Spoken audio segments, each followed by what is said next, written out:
Welcome back to We Want Picks. I'm Artem MMA, and I'm going to be breaking down the week number 7 card of the Dana White's Contender Series 2024 season. It feels like the season has gone by super quickly. Can't believe we're already at week number 7, and of course I am coming off a 3-2 card on week number 6, which was honestly just a very difficult card to predict. I did say that I had 4 low confidence picks on that card. I did end up getting 3 of them correct, and 2 of them ended up being underdogs. For this card, I honestly don't know what the odds are because I am recording this video before the odds drop. It does kind of seem like the odds makers have just been a little bit slower on this week than they have been in weeks in the past, as I am recording this on Friday night in New Zealand, which will be Thursday in the US. Nonetheless, of course, I do already have my article up for the Week 7 card. It's on that WeWantPicks.com website, which is $10 per month for the premium membership. But you can get a 3-day free trial if you do sign up using my code ARTEM. And of course, you do get access to everything that is on there. And with all of that being said, I'll see you guys now in my predictions for week number 7. Kicking off the card, we have a fight at women's strawweight, and honestly, this is probably my lowest confidence pick on the card. So far this season, I don't believe that I have had the best record in picking the women's fights, and this is a close one. I'm not too sure what the odds are, of course, but I do think that they're going to be pretty close. Rose Conceicao is, of course, from Brazil. She is actually a multiple-time national wrestling champion in Brazil, and you can see that in some of her fights. And the reason why I say you can see that in some of her fights is because it seems like very recently she has kind of actually abandoned that wrestling and is now relying on her striking, which isn't bad, but it's not great. She can actually fight from both stances, which is quite interesting. She started her last fight with the championship at LFA in Southpaw, and then fought the rest of it in Orthodox, which is interesting. On the feet, she does bounce around. She moves around a lot with definitely like a Muay Thai inspired style, and she can get very scrappy on the feet, but I would say she does have a couple of flaws in the fact that she does keep her chin pretty high up in the air and doesn't really have the best striking defense.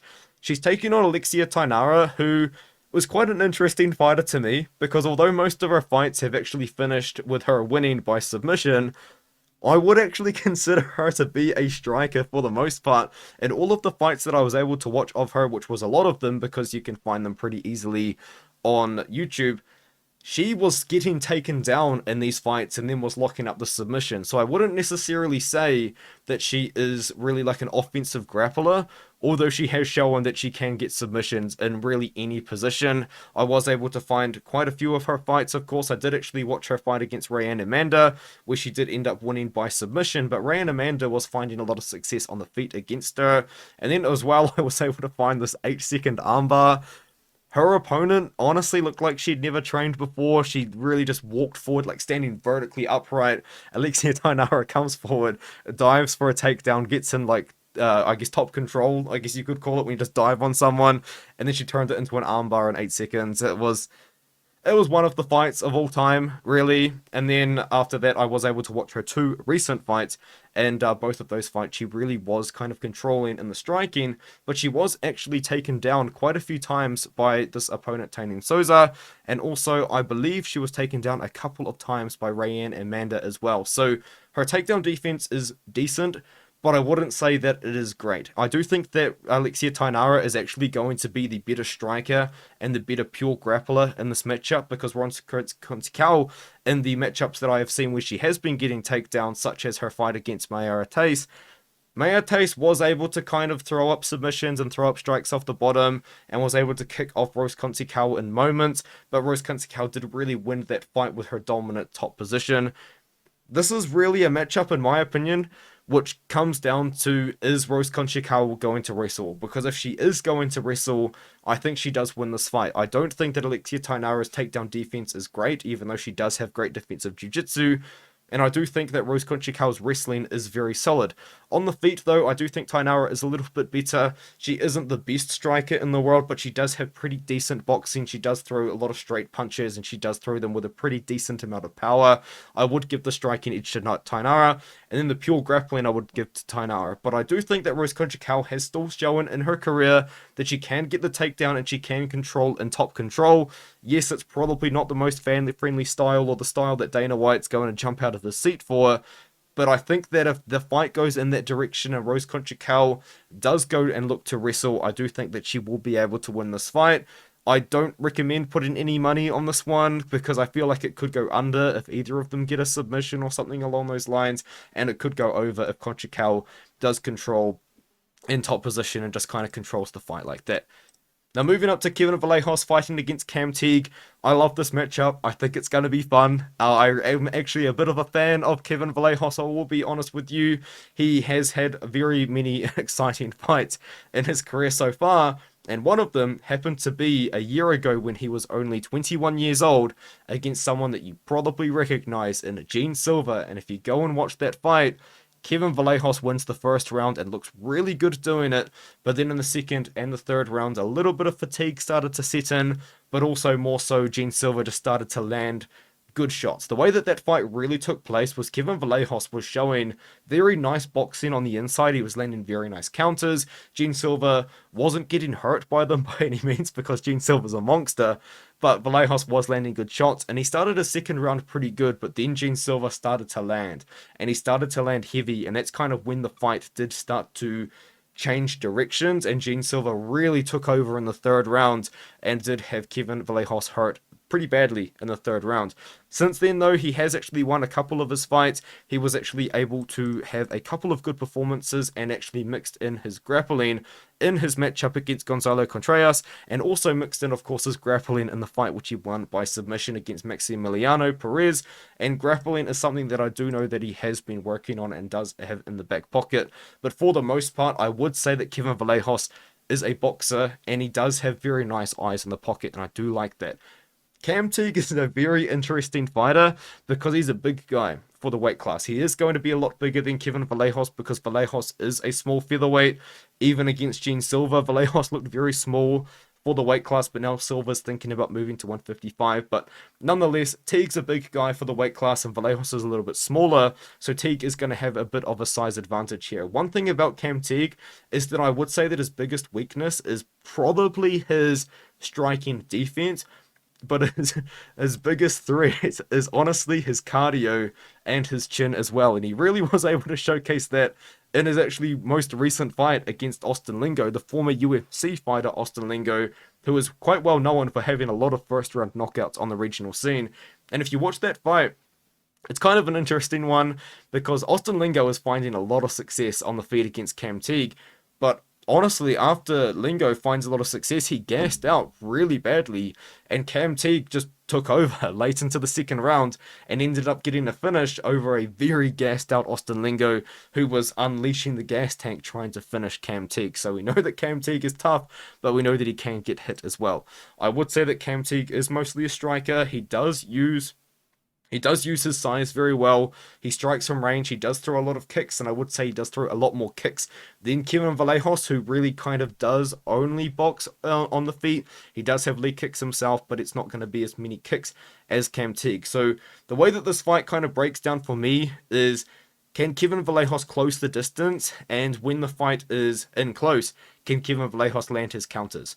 And the answer to that question is yes, for me. I do think that Kevin Vallejos is going to be able to go out there against Cam Teague, and I do think that he can close the distance here. I do think that he can land his big shots in the inside. I do think that Cam Teague, his striking defense, does leave a little bit to be desired, but he has shown that he can take a lot of damage and still fight through it. I do think that as well, the thing about Vallejos is, I think his cardio is good, but we've seen that Cam Teague can really push a hard pace until the end of the second round, and we probably would have been able to continue that into the third.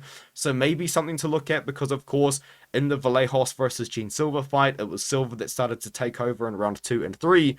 But I do think that Vallejos is going to be able to go out there against Cam Teague, and whether or not he finds the finish, I do think that he at least can win the first and the second round. But I am actually going to be picking Kevin Vallejos to win by knockout in round number 2. In this matchup against Cam Teague, who has also accepted this fight on short notice, because this was originally meant to be Vallejos versus Luke Riley, which would have probably been like the best fight of the season, honestly. But Luke Riley, I believe, had visa issues. At least that's kind of what was known to us, so it's kind of interesting to see. Hopefully we can get that matchup at some point, maybe in the UFC.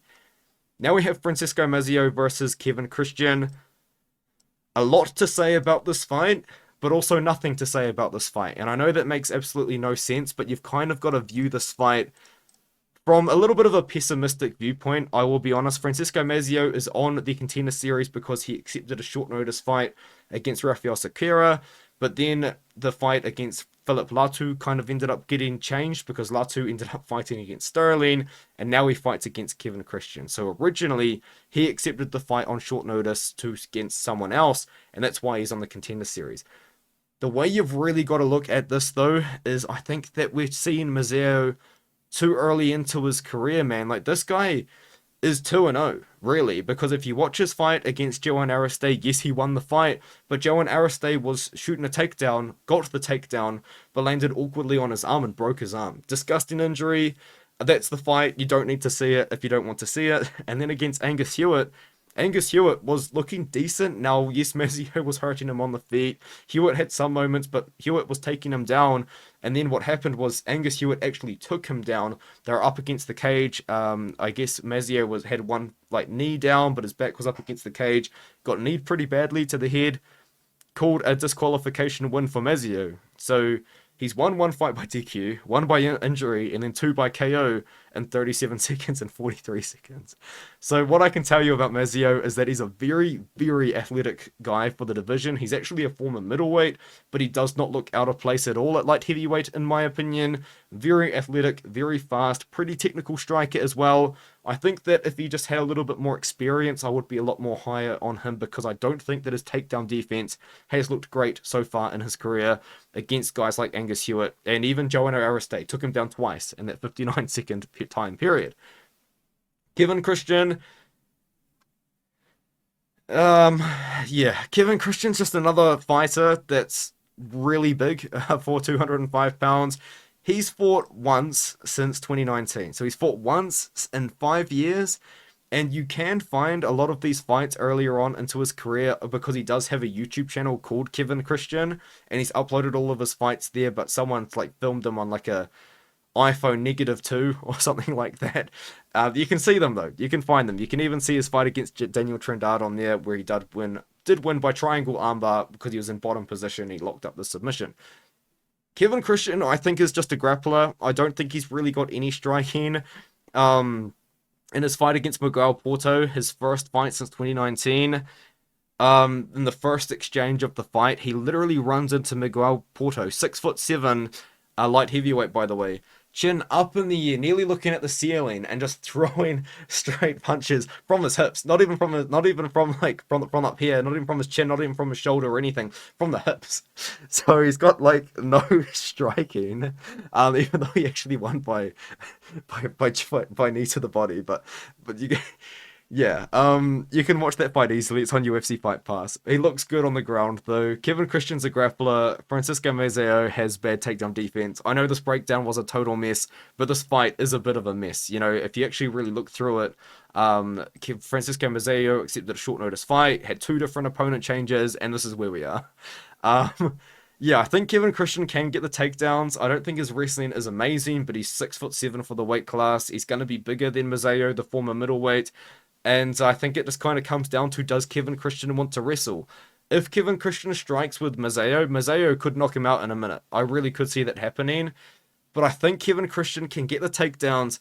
Mazzeo has shown bad takedown defense against Angus Hewitt and Joan Aristei. If Christian gets it down, he's showing very good grappling for the weight class, even though a lot of these fights were pretty old. I think he can get it done. I think he gets it done by submission. Hopefully he hasn't fallen in love with his hands. Very low confidence pick. Very low level fight for the Contender Series, all things considered. Now we can move on to a much better fight, a much more exciting fight in my opinion. Daniel Frunza has accepted a short notice position against Vadym Kutsyi, who also hasn't fought for a couple of years. The last time he won was against the now re-signed to the UFC, Ismail Nadeyev, where he wins by knockout in the first round with one punch after losing the whole fight the whole time. Vadym Kutsyi, I would actually say that he's got better grappling than striking, even though you wouldn't really know watching a lot of his fights because he doesn't attempt that many offensive takedowns, which is a bit of a shame. The way that Vadym Kutsyi's fight went against Ismail Nadeyev is Ismail Nadeyev was beating up his legs badly, and even dropped Kutsyi as well. Probably about a minute before he finished Ismail his legs were chewed up, he was dropped, he was hurt, and he was in a bit of trouble. He was shooting desperate takedowns, but then out of nowhere he gets this massive overhand right knockout, puts out Ismail Nadeyev, and then Nadeyev, all he had to do was win one more fight. And he's in the UFC fighting against Bruno Silva for his second run, which is fun because he is a very fun fighter. And then prior to that, we're going all the way back now to 2021. We're against Danylo Abdubayev, who was the one attempting takedowns against him. He did just win the fight on the feet by defending takedowns the most time. That's kind of how that fight ended up taking place. And then he did knock out this guy called Flavio Pena. And then aside from that, I was able to watch a couple of other ones. I did watch this Javier Fuentes fight because I wanted to see how his grappling looked. And it looked good. I do like his grappling, and I really like his grappling in this matchup because he is fighting a striker who has shown a lot of grappling weaknesses so far in his career. Both of his losses have come by submission. The first one was in his debut. I can excuse that one, but I can't really excuse the one against Gary Boleto Jr. because Gary Boleto Jr. was like a tiny welterweight compared to him. Like these guys... Gary Boleto is not 5'10". These guys did not look like they were in the same weight class at all when they fought against each other, and Gary Boleto Jr. landed like a big overhand right hand, hurt him, and then Daniel Frunza, as he kind of was dropped and then was getting his way back up onto his feet, just gave up his back. Both hands on the floor, Keith Crosby style, and Gary Boleto Jr. just jumped on his back and choked him out. And then you can look at other matchups. He knocked out Jalen Fuller in the first round. That's his best win, in my opinion, to date. But in that matchup, Jalen Fuller was able to take him down, but he did defend most of the takedowns, so I will give him some credit there. And Harris Tulunzik was able to find success in the wrestling against him as well. And the thing that I really didn't like watching that fight was when Daniel Frunza did get taken down and he stood up, he gave up his back, standing up. That's how he lost his fight against Gary Boleto. That's how I think a better grappler could have capitalized and beaten him. And I think in this fight, if we do see Vadym Kutsyi go back to that grappling, which I really hope he does, because I think he's got really good grappling, I think Frunza's going to make the same mistake. Now, Kutsyi, I know he's got decent striking, but he can be sloppy. He doesn't have the most technical striking. He's got good leg kicks himself, but he does kind of not have the best technique. He kind of just has good power and decent fundamentals, but yeah, I do like Kutsyi in this matchup if he grapples. I really like him in this matchup if he grapples because I think that Frunza has a weakness there. So I'm going to go with Vadym Kutsyi by rear naked choke in round number 1 after attempting takedowns, getting takedowns. Daniel Frunza's going to give up his back and Kutsy's going to capitalize. So I'm picking Vadym Kutsyi by submission in this fight. Now we can move up to the main event. Bailey Schoenfelder fighting against Danylo Voievedkin. Odd fight. Apologies. Very, very odd fight. We have a small heavyweight and Bailey Schoenfelder, who honestly I feel like maybe at some point in his career could actually end up at light heavyweight, taking on Danylo Voievedkin, who has spent his whole career beating up small heavyweights. Very, very odd fight. Let's talk about Danylo because he's quite a funny character in the world of heavyweight MMA. Danylo Voievedkin, I believe he's actually a European karate champion. If you search up his name, that's really what comes up on YouTube. It's everywhere, but you can find a lot of his MMA fights on YouTube. They are quite funny to watch. Now, they're very odd watches. I believe I watched most of them. Most of them were just kind of fun, I guess. If you can see, he beats up everyone in less than a minute. This one here against Dmitry Popov. Dmitry Popov's not 6'1".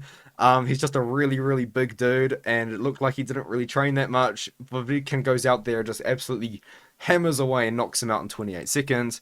He fought against this guy. It must have been this fight here, the exact same story, except the opponent was shorter and had more of a belly. And then I watched his fight against Yuri Gubenko, and this was an odd fight to watch, because in this one, against Yuri Gubenko, he didn't go out there and swing with 125% power. He looked like he was taking it easy on Yuri Gubenko, even attempted multiple takedowns in the fight, which I thought was odd, and let him stand up. This fight, red flag all over it, I'll be honest. I did not like what I saw, and then he won by key lock. But yeah, what I can tell you about Danylo Voievedkin is not a lot. He does have a karate background, but for the most part, he just goes out there in his fights and he absolutely swings away, and he throws with 125% power 125% of the time. Bailey Schoenfelder has fought a much higher level of competition. I do think that there is some worries though for him because he actually is a striker and he is a small heavyweight. He is a guy which I honestly think actually probably has a higher ceiling at heavyweight, but I could see him fighting at 205 pounds at some point in his career. He's a guy at heavyweight who's in very good shape, as you can kind of see from his photo here. He's a small guy. He's like 225 pounds is what he's weighing in at, and he has beaten somewhat decent competition. Against DWCS, he had to defend multiple takedowns, ended up getting the finish there. Greg Velasco, big boy, was on the Contender Series against Shamil Gaziev last year. Once again, same sort of story, had to defend multiple takedowns, ended up getting the finish in that matchup there as well on the feet. I think that from what I've seen, Bailey Schoenfelder is mostly a striker. There's a lot more tape on Bailey Schoenfelder that makes sense to me, so I'm going to go with him. But this is kind of like a scary matchup because I could just see Danylo Voievedkin going out there and swinging away and either getting caught by Schoenfelder, taken down by Schoenfelder, or even catching Schoenfelder and getting a KO early on in his own right. But I actually am going to go with Schoenfelder. Schoenfelder has shown good defensive wrestling. I think that he can actually kind of turn that around and offensively wrestle against Danylo Voievedkin. I think that's the best path to victory, kind of hoping that that's what he goes with, because I think that Danylo is going to be dangerous on the feet for as long as the fight lasts. This guy, as I did say, is a European champion in karate. You don't see that much at heavyweight. He's got massive power at heavyweight, even though it's just... Watch the fights and you'll know what I mean. Like, it's just not that much to see. I'm going to go with the guy I've seen the tape of. I'm going to go with the guy that I'm pretty confident is more well-rounded as well. I'm going to go with Schoenfelder. I think he actually is going to go out there and wrestle. That's kind of what I'm assuming is going to happen, or hoping. And I think that there is going to be a big difference on the ground. I don't think Voievedkin has a ground game from what I've seen anyway. So give me Schoenfelder. Give me Schoenfelder by KO, maybe submission in round 1 or round 2. Let me know what you think on my predictions on that one there. Decided this time, no script. The script has not helped me at all the last few weeks. In the past, I've been writing my notes. I've been writing a script. Decided to just one take Friday night this one. Hopefully it worked out a little bit. Let me know what you think in the comments below. And of course, I'll see you guys for the next one, week number 8 as well, which is also looking like a very, very good card.